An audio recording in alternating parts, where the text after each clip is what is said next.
नमस्कार, सत श्री अकाल, जय हिंद। Welcome to insightful knowledge. मैं हूं कमांडर संदीप धवन। आज हम बात करेंगे भारत के प्रधानमंत्री श्री नरेंद्र मोदी, जो कि इजराइल में 2 दिन के दौरे पे हैं और वहां पे बहुत महत्वपूर्ण कदमों को लिया जाएगा। भारत का इजराइल के साथ काफी पुराना संबंध रहा है। हालांकि इसको ऑफिशियल जो एक दर्जा दिया गया था वो बहुत लेट दिया गया था। अगर भारतीय जो है उनको याद हो तो 1971 की जो वॉर हुई थी, जिसमें भारत ने बांग्लादेश को स्वतंत्रता दिलाई थी, उसमें इस्राइल का बहुत बड़ा हाथ था।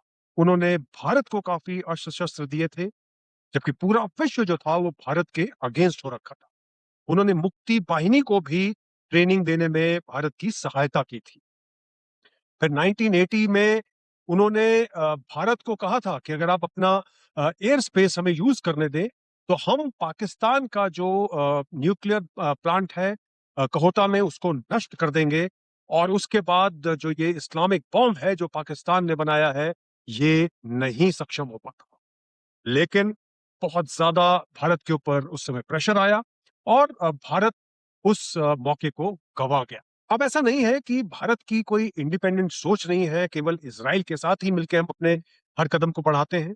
अगर आप फिलिस्तीन की या पैलेस्टाइन की बात लेंगे तो भारत ने हमेशा कहा है कि टू स्टेट का हमारा जो एक निश्चय है वो हम उसके ऊपर कायम हैं और हम चाहते हैं कि उस क्षेत्र में कोई भी खून खराबा ना हो और जो पूरा मामला है टू स्टेट का वो सुलझाया जाए और पैलेस्टीन स्टेट बनाई जाए।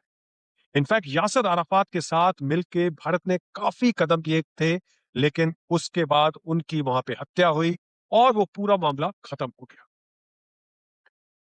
इज़राइल जो है वो भारत की चुनौतियों को भी समझता है, जिस तरह से भारत पैलेस्टाइन का साथ देता है। साथ ही सोमालीलैंड, जिसको इज़राइल ने रिकॉग्नाइज किया है, लेकिन भारत ने उसको रिकॉग्नाइज नहीं किया है बल्कि उसको अपोज किया है। इज़राइल ने भारत में 30 ऐसे सेंटर ऑफ एक्सीलेंस बनाए हुए हैं, जिससे भारत में जो फार्मर्स हैं, किसान हैं, उनको बहुत सहायता मिलती है। क्योंकि अगर आप इज़राइल का जो ज्योग्राफी है, भूगोल है, उसको अगर समझते हैं तो वो पूरा काफी सूखा ग्रसित एरिया है, तो मतलब कि पानी बहुत कम है। तो वो कम पानी में वहां पे खेती कर लेते हैं और यही जो चुनौती है भारत को कई क्षेत्रों में आती है, स्पेशली भारत के नॉर्थ और नॉर्थ वेस्ट में। तो वहां पे इसको काफी ज्यादा यूज किया जा रहा है। आर्टिफिशियल इंटेलिजेंस, ट्यूबरक्लोसिस और इस तरह की बहुत सारे क्षेत्रों में भारत उनके साथ काफी अच्छे संबंध बना रहा है। तो 2017 में पहली बार कोई भारतीय प्राइम मिनिस्टर जो थे उन्होंने इसराइल की विजिट की थी और ये दोबारा एक बार फिर से 2026 में भारतीय प्राइम मिनिस्टर जो हैं विजिट कर रहे हैं। वहां पे ये बहुत सारे क्षेत्रों पे बातचीत करेंगे, जिसमें defence, security, agriculture, water management, technology और इस तरह की बहुत सारी बातें होंगी। प्राइम मिनिस्टर मोदी वहां का जो पार्लियामेंट है उसमें एड्रेस भी करेंगे। लेकिन 2 मुद्दे जो बहुत इंपॉर्टेंट हैं वो होंगे काउंटर टेररिज्म, क्योंकि जिस तरह से इजराइल परेशान है टेररिज्म को लेके, उसी तरह से भारत भी परेशान है। और दूसरा मुद्दा होगा India middle east Europe economic corridor, तो आईएमईसी, ये इसके ऊपर भी बातचीत की जाएगी। क्योंकि जो अक्टूबर 2023 में जिस तरह से अटैक हुआ, उसी तरह से भारत के ऊपर भी काफी आक्रमण होते रहते हैं और हर क्षेत्र में हमें पता है कि जो बिहाइंड द सीन एक्टर्स हैं वो कौन है। अगर वहां पे हमास को ईरान तुल दे रहा है या दूसरी शक्तियों को टर्की तुल दे रहा है, तो भारत के संदर्भ में यहाँ पे पाकिस्तान जो है एक मेन एक्टर आता है और उसके पीछे मोस्टली चाइना और कभी कभी यूएसए भी होता है। तो इसको लेके वहां के प्राइम मिनिस्टर जो है नेतन्याहू, उन्होंने एक प्रपोज किया है हेक्सागन अलायंस। मतलब कि इनफैक्ट मैं आपको थोड़ा पीछे लेके जाता हूं और बताता हूं कि पहले एक वहां पे उन्होंने बनाया था मेडिटेरेनियन क्वाड। उसमें इजराइल, सिप्रस और ग्रीस जैसे देश जो थे, इन्होंने एक तिकड़ी बनाई थी अपनी।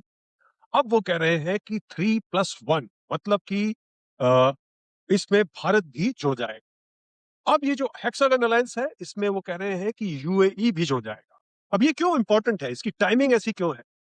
अगर आप देखेंगे तो टर्की जो है, अब जो अपने को तुर्की कहने लग गया है, ये एक हेजेमोनिक डिजाइन है उसका उस पूरे क्षेत्र में। वो ग्रीस को दबा के रखता है, वो साइप्रस को दबा के रखता है, वो इज़राइल के ऊपर जो है अलग तरह की नज़र रखता है। भारत से उसके बहुत गंभीर समस्याएँ हैं। वो पाकिस्तान को युद्ध में जो सहायता की थी उसने, वहाँ पे उनके ऑपरेटर्स थे, उन्होंने ड्रोन सप्लाई किए थे और कश्मीर के मामले में वो पाकिस्तान का साथ देते हैं। तो इस तरह से ये एक बहुत बड़ी चुनौती बन जाती है। फिर यूएई क्यों आना चाहता है? क्योंकि यूएई इस समय बिल्कुल अलग-थलग पड़ गया है, क्योंकि जो सऊदी अरेबिया है, इसने पाकिस्तान के साथ एक पैक्ट कर लिया है और जो उनका मिलिट्री अलायंस हो गया है एक तरह से कह लीजिए, लेकिन जो उसमें क्लैरिटी नहीं है बहुत ज़्यादा। और सऊदी अरेबिया और यूएई के बीच में काफ़ी मतभेद उभर के आ रहे हैं, चाहे वो यमन का मामला हो, चाहे वो लीबिया का मामला हो या चाहे जो नॉर्थ अफ्रीका में जितने देश हैं, उनके ऊपर कंट्रोल की बात हो। तो भारत को हालाँकि कोई भी ऐसी परेशानी नहीं है सऊदी अरेबिया से और भारत को ये भी पता है कि जो मिलिट्री अलायंस हुआ है, इसमें ये कोई बहुत गंभीर बात भारत के लिए नहीं है क्योंकि सऊदी अरेबिया किसी भी तरह से सक्षम नहीं है कि वो भारत के ऊपर आक्रमण कर दे अगर भारत और पाकिस्तान का युद्ध हो जाए। तो ये जो है हेक्सागन अलायंस जो है, ये मेनली जो है चैलेंज करेगा तुर्की को उस क्षेत्र में।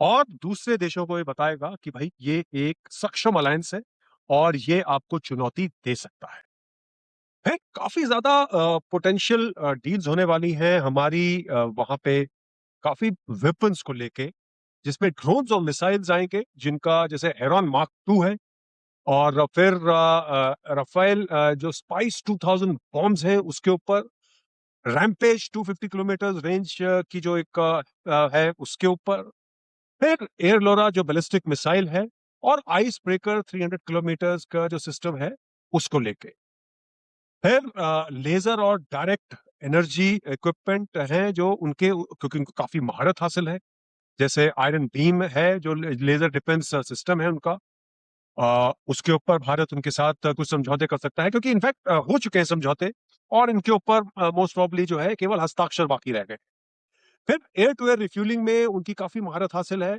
तो भारत 6 बोइंग 767 ले रहा है और जो इजरायली जो कंपनी है ये उसको कन्वर्ट करेगी रिफ्यूलर बनाने इसके साथ पिछले दिनों काफी ज्यादा बात हुई थी air launched golden horizon ballistic missile की अब ये टेक्नोलॉजी बहुत ज्यादा एडवांस्ड है 2000 किलोमीटर तक की इसकी रेंज है और ये हाइपरसोनिक रेंज में पहुंच जाती है ऑलमोस्ट 5 मार्क तक इसकी स्पीड पहुंच जाती है और तो ये एक अद्भुत चुनौती होगी जो भारत के आसपास जितने भी देश हैं जो भारत को चुनौती देना चाहते हैं सू 30 MKI पे इसका लगाने की बात चल रही है तो ये एक बहुत बड़ी उपलब्धि हो जाएगी क्योंकि अगर आपको याद हो कि ऑपरेशन सिंदूर के दौरान जिस तरह से ब्रह्मोस ने जो भयंकर डिस्ट्रक्शन किया था पाकिस्तान में वही उससे भी ज्यादा शक्ति लेते हुए ये जो मिसाइल है ये बहुत बड़ा आक्रमण कर सकती है किसी भी दुश्मन देश के ऊपर तो इन सब चीजों के ऊपर मैं आपको अलग अलग करके कुछ प्रोग्राम हम करेंगे और आपको बताएंगे कि इस क्षेत्र में क्या हो रहा है लेकिन काफी ज्यादा डेवलपमेंट्स हो रहे हैं काफी ज्यादा अलायंसेस बन रहे हैं और इसमें भारत जो है एक बहुत महत्वपूर्ण भूमिका निभाने वाला है तो हम इसके ऊपर नजर रखेंगे और आपको अपडेट करते रहेंगे क्योंकि ये जो दौरा है ये जो टूर है ये भारतीय प्राइम मिनिस्टर का ये ऑनगोइंग है कल इसके ऊपर और डेवलपमेंट हो सकते हैं और इसके बाद आगे बहुत ज्यादा क्लैरिटी मिलेगी so thank you so much for watching नमस्कार सत श्री अकाल जय